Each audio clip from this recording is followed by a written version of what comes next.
The night my sister looked straight at me and called me the safe one. Something inside me went silent in a way I'd never heard before. Not angry, not surprised, just done. She said it in front of everyone, laughing, like my life, my choices, my years of holding things together didn't matter.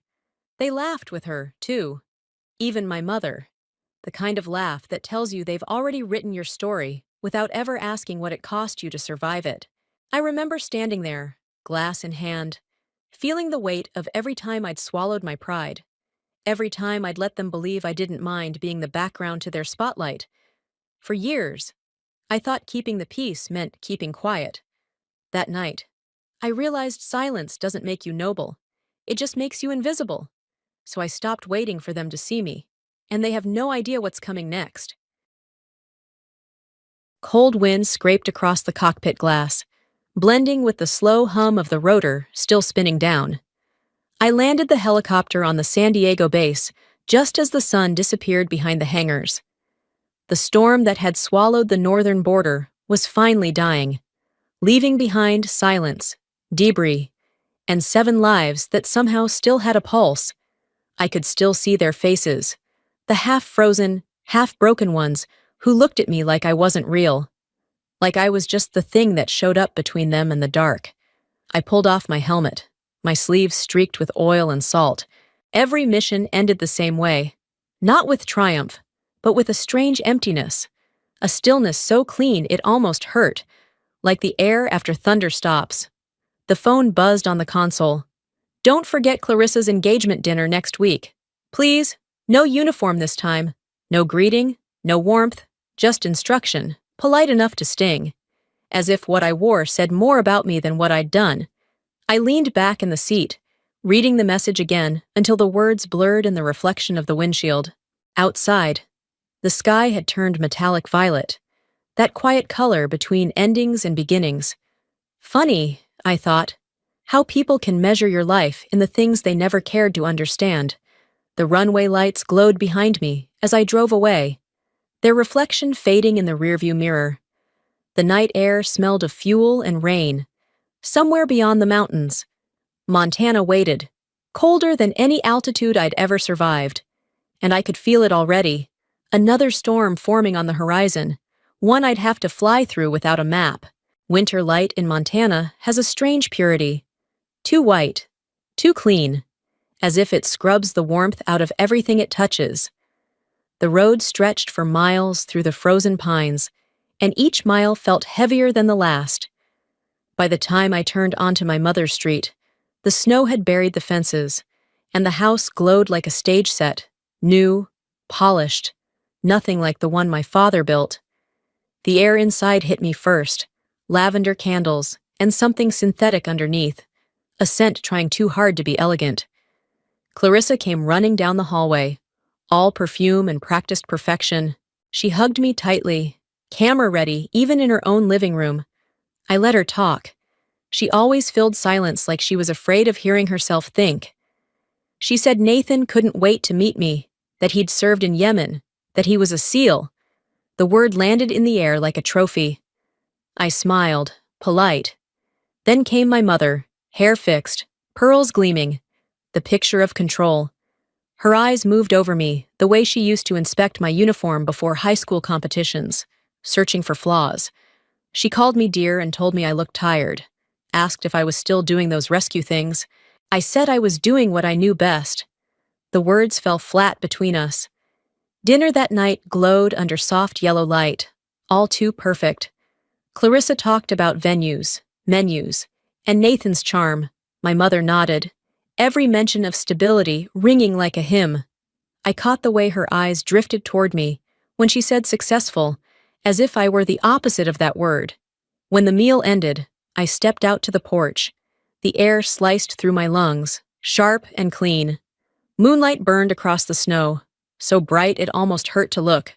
I whispered into the stillness, half to myself, half to the sky, that maybe my mother had been right. Some people are built for calm. I just never was. Morning brought laughter echoing through the walls, that kind of bright, echoing joy that doesn't leave room for anyone else. Clarissa was on a video call with Nathan. His face filled the tablet screen, square jaw, steady eyes, the kind of man who looked like he'd never been told no. He smiled at me politely when she turned the camera, said he'd heard I flew helicopters, that it was brave. I told him it was a job. He chuckled and said it wasn't the usual thing for women. The line cut quick and clean, but it went deep. Clarissa didn't even notice. She changed the subject, all sunshine and pride. That night, the house was full again. My mother had invited old friends, mostly retired officers and their wives. I sat through small talk until one of them asked what I did. When I said Air Force Search and Rescue, a woman laughed and asked if I taught swimming or handled the paperwork. The laughter was soft but synchronized, like they'd rehearsed it. I smiled back. Said neither. I fly people back home. The table went silent. Clarissa broke it with a laugh too loud for the room, saying I'd always been dramatic. I didn't answer, just kept eating, the sound of my fork steady against the plate. Inside me, something started to stir, a small vibration, low and familiar, like the hum of a rotor cutting through wind. Later, in my room, I watched snow falling through the window. It blanketed the ground, soft and perfect, erasing every flaw, every scar. The whole world looked peaceful, but I knew better. Snow covers everything, even the things that should never be hidden. I've never liked rooms where every laugh sounds rehearsed. That night, the whole place shimmered with the kind of perfection that makes your skin itch. Crystal glasses, jazz whispering through speakers, heels tapping across polished floors. Clarissa's engagement party looked like a photograph you'd frame to prove your life was flawless. I stood near the edge of it all, the only one not wrapped in pastel silk, a shadow against their light. My mother drifted over, her perfume sharp, her smile soft enough to sting. She told me to smile more, because people were watching. I said I was used to that, just in my world. They watch to make sure I don't fall. She nodded, not hearing the difference. The music cut, and Clarissa stepped under the chandelier with Nathan beside her. Perfect posture, perfect couple. He began to speak about his mission in Yemen, his voice steady, his tone humble in just the right way. He told them about a pilot who'd redirected his team through a sandstorm, saving their lives. A woman, unnamed. The room sighed with admiration. Clarissa's eyes shone, but his details were wrong. He said north wind. I remembered it clearly. It had shifted east. Heading 142? My hand trembled around the glass. Before I could stop myself, I spoke. It wasn't north wind. Captain. It was east. That's how you made it out. Silence. Heads turned. Nathan froze, then slowly faced me. You were there, he said. I nodded. I gave that order. He straightened, then saluted. Major Miller. The soundless moment that followed was heavier than any applause I'd ever heard. A few SEALs stood and saluted too. My mother's hand shook. Clarissa's mouth opened. No words. And then my phone buzzed in my pocket. Subject. Suspension notice. Unauthorized mission decision. Immediate effect. All that recognition, the respect, the awe, collapsed in a single vibration. I turned the screen off. Clarissa hissed. What did you do? My job. I said. My mother's voice came next, low but sharp. Couldn't you let your sister have one night? You taught me to save lives. I told her. Tonight was one of them. Then I walked out. Snow drifted beyond the glass walls, soft, quiet, uncaring. Behind me. The laughter started again, perfectly in tune, as if nothing had changed, but everything had. The message in the storm. Snow thickened as I drove away from the lodge, headlights carving tunnels through white air. My phone buzzed again. Clarissa's embarrassed. You always ruin things. I didn't reply. Wind lashed against the windshield like a voice that wouldn't stop shouting. Static filled the radio, and in it I almost heard myself again. Proceed 142. That night in Yemen replayed like a fever dream. The storm, the heat, the impossible call. I had saved them. Now it was a crime. The phone rang again. Nathan. I ignored it twice before answering. His voice came fast, raw. They're saying you disobeyed command. It's not true. My father's behind it. Of course he was. Rear Admiral Thornton. The storm's source had a name. I hung up and sat in the dark, engine humming, breath fogging the glass. Outside, the snow was blinding. Inside, I typed a note to myself. Storm coming. This one's man-made. Then I drove into it, not slowing, not looking back. The road vanished under white, and for the first time all night, I felt steady, like before every mission, when fear fades, and flight begins. 3 days after the engagement, the official order came in. Return to base for inquiry. The sky over San Diego was bright, too clear, the kind of blue that made everything look unreal. When I stepped off the transport, 3 officers were waiting. No salute, no words of respect, just a sealed envelope and the weight of their stares. By order of Rear Admiral Thornton, my command was suspended pending investigation. I signed the papers without a word. In the military, silence can be the only thing you own. By nightfall, the story was everywhere. Air Force Major under review for reckless decision during Yemen operation. My inbox filled with sympathy and speculation. Are you okay? What happened? And from my mother. Couldn't you wait until after the wedding to start this drama? I read it once, then deleted it. At the base, Colonel Evans was waiting in a quiet conference room, his silver hair glinting under fluorescent light. He told me they were turning me into a lesson, not a criminal. That's how command covers its mistakes. I told him I'd be the storm they couldn't predict. He smiled, sad and proud all at once. Then he handed me a folder. Inside were radar logs. My order to change heading confirmed before transmission failed. The signature afterward had been replaced. By the Admiral's office, he said. I walked out into the corridor, the lights bleaching everything sterile. 2 young soldiers stood by the vending machine, whispering. One said I was the reckless one from Yemen. The other called it a shame. I kept walking. I'd saved men like them once. Now I was the stain on their uniform. That night, my phone rang from an unknown number, a man's voice. Low, metallic. Walk away, Major. Let it fade. Stay, and you'll lose your wings. I asked who it was. He said someone who knows when to stop flying. I told him then he didn't know me, and hung up. Afterward, I opened my logbook and wrote one line. Every flight has turbulence, but only storms test the wings. Tomorrow, Washington. They wanted to see me fall apart in person. I wanted them to look me in the eye while they did it. Washington was colder than I remembered. Gray steel skies mirrored in the Pentagon's glass windows. My footsteps echoed through its endless hallways. Evans met me outside the briefing room, handed me a thin envelope. Inside was the original transmission. He said, "Keep it close. They'll call it forged. Then let them prove it." He told me.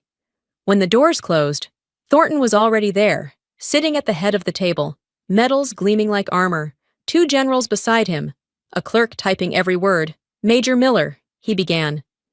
You changed heading without clearance. $6 million in federal loss. Do you admit it? No, sir. The wind shifted southeast at 2017. My decision saved 6 men. We have no record of your clearance, because someone replaced it. Thornton leaned back. Expression unreadable. That's a serious accusation. So is falsifying evidence. The room froze. Another officer cleared his throat and asked who could confirm my version. Captain Nathan Cole. I said. He was there. The name landed like shrapnel. Thornton's jaw tightened. My son's loyalty won't be used against me. Then let him choose what loyalty means, I said. The session was adjourned for a recess. I stepped into the corridor and found Nathan waiting, eyes tired, shoulders tense. You knew he was my father, he said. I guessed. He'll destroy you. He's already trying. He told me he'd asked to testify and been denied. Then testify outside. I told him. That night in my hotel, the wind hammered the window, a rhythm too familiar to mistake. I opened my laptop, pressed play on the recording Evans had given me. Thornton's voice filled the room, clear through static. Proceed 142. Confirmed. I listened again and again. His voice, mine, and between them, the sound of the storm. Tomorrow, it wouldn't be just wind or noise. It would be war. And this time, I wasn't the one under command. Morning in Washington felt like steel. Cold. Silent. Unyielding. I buttoned my uniform, lined each ribbon until it looked like I had control over something. In the mirror, the blue fabric shimmered like the sky before a storm. The Pentagon's hearing room was too bright to hide in. 6 officers sat across from me. In the middle, Rear Admiral Thornton, the man who built the storm, now sitting in judgment. He read the charges with surgical calm. I said I understood, but I also understood wind direction, and that was what saved his men. He motioned for the recording. Static. Rotor noise. My voice. Request heading change to 142. Silence. No confirmation. Thornton smiled thinly. I slid Evan's USB across the table. The room filled with new sound, his voice, through the wind. Proceed 142. Confirmed. Silence again, this time heavier. A young officer whispered, "That's you." "Sir." Thornton froze. The door opened. Nathan stepped in, drenched from rain. "Major Miller's call saved us all," he said. "My father approved it." I heard him. A general tapped his pen. "Evidence stands." When I walked out, the air felt colder, cleaner. A reporter asked how it felt to be right, like breathing after a long dive. I said, "You're alive, but it still hurts." The headlines spread faster than the truth ever had. Admiral suspended after false report. Hero pilot cleared of charges. They called me a hero, but all I felt was the weight of exhaustion settling into my bones. That afternoon, I sat alone in a small cafe overlooking the Potomac. The sun hung low, pale light glinting off the water like scratched metal. My phone buzzed. Colonel Evans. He said I'd done it. I told him I hadn't done anything. I just survived another storm. He said that's what doing it means. I ended the call and watched the ripples drift downstream. Across the street, a group of young officers laughed loud enough to fill the air. I used to sound like that, sure that justice lived in the seams of a uniform. Now I knew better. Justice only lives in those who can stand alone. That night, an email came from my mother. "Come home if you can. Clarissa's hurting. We all are. No apology, no pride. Just the first crack in their certainty." I closed the laptop. Rain streaked the window, headlights bleeding across the glass. Being right doesn't heal you. It only stops the bleeding. The road back to Montana stretched empty and clean, the snow melting into mist, the air thick with pine and damp earth. The lake house still glowed in the distance, but the laughter that once lived there was gone. My mother sat on the porch, hands wrapped around a cold cup of tea. When I stepped closer, she looked up, her eyes trembling. "We didn't know," she said. I told her she didn't want to. Clarissa appeared in the doorway, her eyes red and raw. "I told everyone about you," she said softly. "They needed to know who you are." I smiled. "You don't have to fix it," I said. "Just stop pretending I needed fixing." Nathan came forward and handed me a thick envelope. "From SEAL Command, recognition for valor." I glanced at it, folded it closed. "Paper can record it," I said. "Peace doesn't need paperwork." My mother reached for my hand. "Can you forgive me?" "You don't need forgiveness," I said. "Just stop making me smaller so others can feel bigger." We sat in silence, the lake whispering against the shore. At sunrise, I stood by the plane, golden light spilling across the wings. I wrote one last line in my flight log. Some storms never leave the sky, but you learn to fly through them anyway. Then I lifted off into quiet air. No applause, no audience, just peace.